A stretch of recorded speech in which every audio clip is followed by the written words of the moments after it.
Hello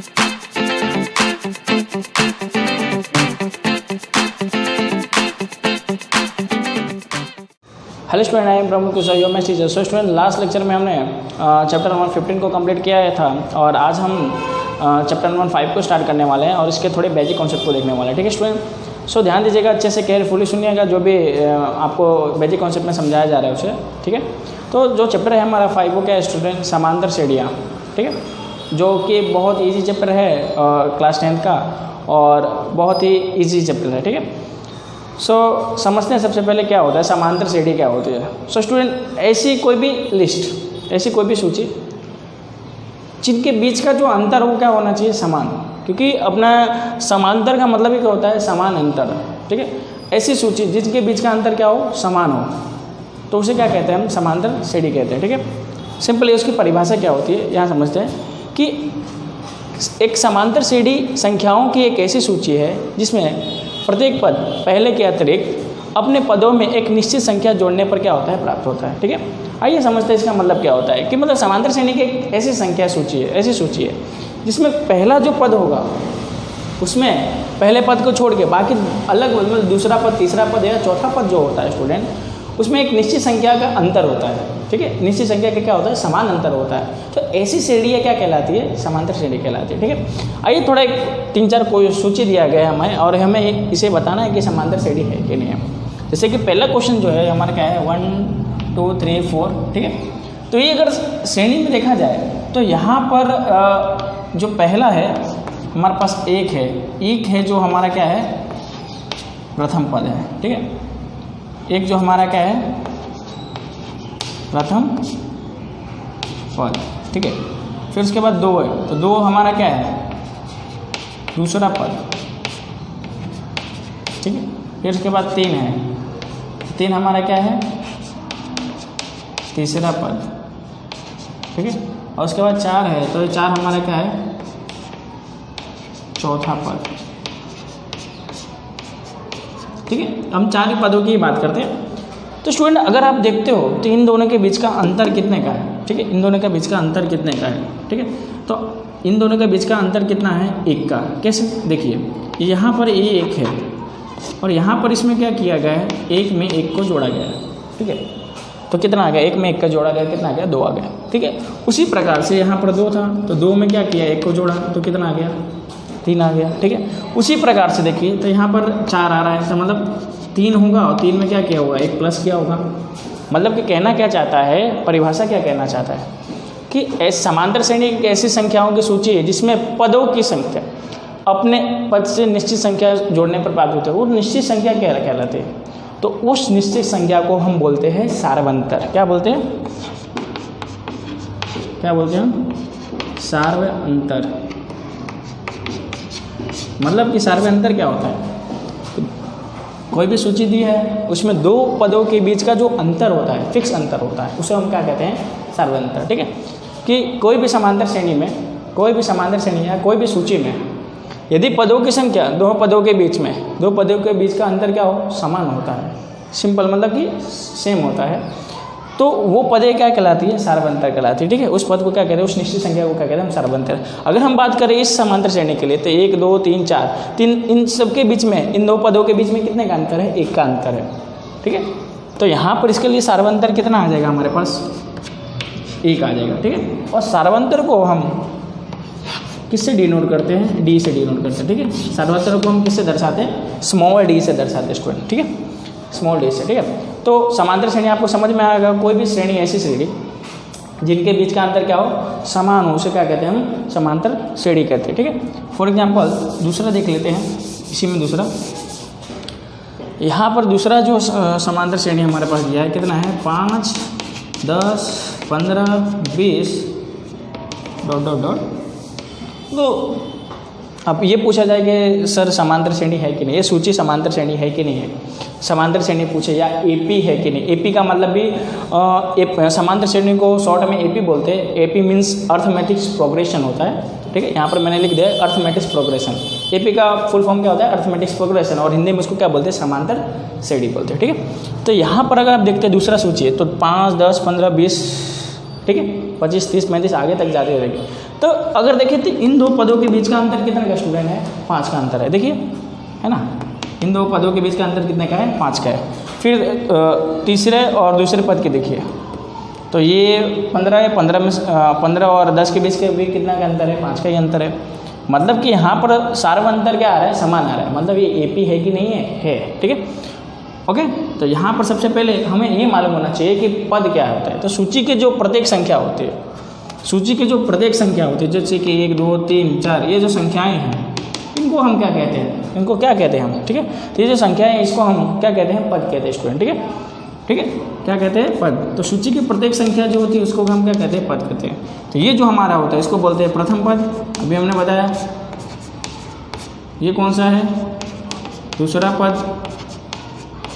ये कौन सा है हमारा? तीसरा पद। और ये जो है कौन सा है हमारा? चौथा पद, ठीक है। बट अभी अगर हमको हिंदी में लिखना है तो बहुत लॉन्ग पड़ेगा, इसलिए हम शॉर्ट में इसको लिखते हैं। क्या लिखते हैं कि प्रथम पद को हम लिखते हैं A1, ठीक है। दूसरे पद को हम क्या लिखते हैं? A2। तीसरे पद को हम क्या लिखते हैं? A3। और चौथे पद को हम क्या लिखते हैं? A4। अगर n तक पद हो, ठीक है, कितने तक हो? n तक पद हो, तो उसको हम क्या लिखेंगे? AN, ठीक है। समझ में आया कि प्रथम पद को क्या लिखते हैं? A1, दूसरे पद को A2, तीसरे पद को A3, चौथे पद को A4 और पांचवें पद को क्या लिखते हैं? AN लिखते हैं, ठीक है। तो यहाँ पर आपको समझ में आया होगा समांतर श्रेणी किसे कहते हैं कि ऐसी कोई भी सूची जिसके बीच का अंतर क्या हो? दो पदों के बीच का अंतर क्या हो? समान हो। सभी पदों के बीच एक पद पहले प्रथम पद को अलावा, प्रथम पद के अतिरिक्त जितने भी पद हो उनके बीच का अंतर क्या होना चाहिए? सार्वंतर क्या होना चाहिए? समान होना चाहिए। तो उसे हम क्या कहते हैं? समांतर श्रेणी, ठीक है। दूसरा, सूची के प्रत्येक जो पद होती है उसे हम क्या कहते हैं? सॉरी, सूची की जो प्रत्येक संख्या होती है उसे हम क्या कहते हैं स्टूडेंट? पद कहते हैं, ठीक है। और पदों में सबसे पहला होता है उसको कहते हैं प्रथम पद, दूसरा होता है दूसरा, तीसरा पद, चौथा, और सपोज कि nवां पद हो तो उसको क्या बोलते हैं? nवां पद, ठीक है, AN। अब समझते हैं कि समांतर श्रेणी में जो सार्वंतर होता है उसका रोल क्या होता है। तो स्टूडेंट सार्वंतर जो होता है वो तीनों मतलब साइन वाली हो सकती है, धन हो सकती है, ऋण हो सकती है, और क्या हो सकती है? वो शून्य भी हो सकती है, ठीक है। तो समांतर श्रेणी के लिए मतलब समांतर श्रेणी में जो सार्वंतर होता है जिसको हम बोलते हैं कॉमन डिफरेंस, जिसको हम स्मॉल d से दर्शाते हैं, तो वो माइनस वाली भी हो सकती है, प्लस वाली भी हो सकती है, और क्या हो सकती है? 0 हो सकती है, ठीक है। अब यहाँ पर अगर देखा जाए तो इन दोनों के बीच का अंतर कितने का है? ठीक है, यहाँ पर आप देखिए तो इन दोनों के बीच का अंतर कितने का है? ठीक है, तो यहाँ पर आप देखें तो यहाँ भी इन दोनों के बीच का अंतर कितने का है? -1 का है, ठीक है। यहाँ भी देखिए -1 का है, ठीक है। तो सार्वंतर किस में हो सकती है? माइनस में भी हो सकती है और प्लस में भी, और क्या हो सकती है? 0 भी हो सकती है, ठीक है स्टूडेंट। सो स्टूडेंट समांतर श्रेणी का जो व्यापक स्वरूप होता है वो क्या होता है? ठीक है, व्यापक स्वरूप, ठीक है। मतलब समांतर श्रेणी में AP का व्यापक स्वरूप भी आप लिख सकते हैं। इसको आप क्या लिख सकते हैं? AP का व्यापक स्वरूप, ठीक है। तो सपोज करो कि हमारे पास एक AP दिया हुआ है, A1, A2, A3, A4 और कितने तक दिया? AN तक दिया, ठीक है। ये हमारे पास समांतर श्रेणी दिया हुआ है, AP दिया हुआ है, ठीक है। एक AP दिया हुआ है A1, A2, A3, A4 और AN तक, ठीक है स्टूडेंट। तो इसका व्यापक स्वरूप क्या होगा? ठीक है, तो इसमें जो प्रथम पद है, प्रथम पद उसको हम क्या किससे दर्शाते हैं? A1 से, और प्रथम पद क्या हो जाता है? A हो जाता है, सपोज करो। और दूसरा पद, तो दूसरा पद जो होगा A2 वो क्या हो जाएगा स्टूडेंट? हम जानते हैं कि सार्वंतर हमारे इसके बीच के अंतर जो सार्वंतर क्या है, सपोज कर लेते हैं, मान लेते हैं कि सार्वंतर क्या है? सार्वंतर हमारे पास क्या है? इनका D दिया है, ठीक है, सार्वंतर D दिया, और प्रथम पद क्या ले लिया? A ले लिया। तो दूसरा जो पद होगा स्टूडेंट क्या होगा? E + D होगा, ठीक है। दूसरा पद जो होगा स्टूडेंट क्या होगा? A + D। अब बात करते हैं हम किसकी? तीसरे पद की।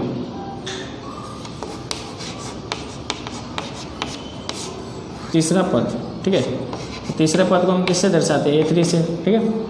तो A3 के लिए अगर हम देखें तो A3 के लिए क्या होगा? A + क्या हो जाएगा? 2D हो जाएगा, ठीक है। तो एक D क्या हो रहा है? बढ़ता जा रहा है, हमेशा देखिएगा एक D क्या होता है? हमेशा बढ़ता जाएगा। फिर चौथे पद, तो चौथा के लिए हम बात करें तो क्या हो जाएगा, यहाँ पर क्या हो जाएगा, ए प्लस कितना हो जाएगा, ए प्लस कितना हो जाएगा, 3d हो जाएगा। ठीक है, तो इस तरह से इसका जब व्यापक स्वरूप मिलता है कि पहले पद क्या मिलता है, ए मिलता है, दूसरे पद अगर इन दोनों के बीच का प्रथम पद ए हो और सार्वंतर क्या हो, डी हो, तो उसके हिसाब से व्यापक स्वरूप जो होगा क्या होगा स्टूडेंट, ए प्लस डी, दूसरा पद, तीसरा पद क्या होगा, ए प्लस 2d और ए प्लस क्या हो जाएगा 3d। ठीक है, अगर मैं बात करूँ कि मेरे पास चलिए कि मैंने अगर मुझे 10वां पद ज्ञात करना है कि a10 क्या होगा। ठीक है, जैसे कि यहाँ पर आपको एक सीक्वेंस में एक चीज़ देखने को मिल रहा है कि यहाँ पर अगर 2 है तो यहाँ d कितना है, 1, मतलब इससे जो d 1 क्या है, कम है। ठीक है, यहाँ पर पदों की संख्या से d 1 क्या होता है, हमेशा कम होता है। मीन्स अगर यहाँ पर मैं 10 रखता हूँ, a10 रखता हूँ, तो यहाँ पर जो आएगा वो क्या आएगा, a प्लस 1 कम 9d। अगर मैं यहाँ पर 20 रखता हूँ, 20वां पद रखता हूँ, तो यहाँ पर क्या हो जाएगा, a प्लस 19d। ठीक है, उसी हिसाब से अगर मैं यहाँ पर a 100 रखता हूँ, तो यहाँ पर क्या आ जाएगा, a प्लस 99d। ठीक है, मतलब क्या हो रही है कि यहाँ पर जो पदों की संख्या हो रही है उसमें से एक d क्या होता है, कम होता है। उसी प्रकार से यदि मैं यहाँ पर n रखता हूँ, ठीक है, कौन सा पद, पदों की संख्या क्या है, nवां पद रखता हूँ, तो यहाँ पर क्या हो जाएगा, a प्लस, अब n में से क्या हो जाता है, एक d क्या होता है, कम होता है। ठीक है, तो क्या होगा, n-1 इंटू क्या हो जाता है, d। ठीक है, ये स्टूडेंट जो है हमारा क्या है, n का फॉर्मूला है। ठीक है, मतलब क्या होता है कि जो पदों की संख्या होती है, पद होते हैं, उसमें से d हमेशा क्या होती है, उसकी संख्या से 1 हमेशा कम होती है। ठीक है, तो इस तरह से ये इसका क्या है, व्यापक स्वरूप। ठीक है।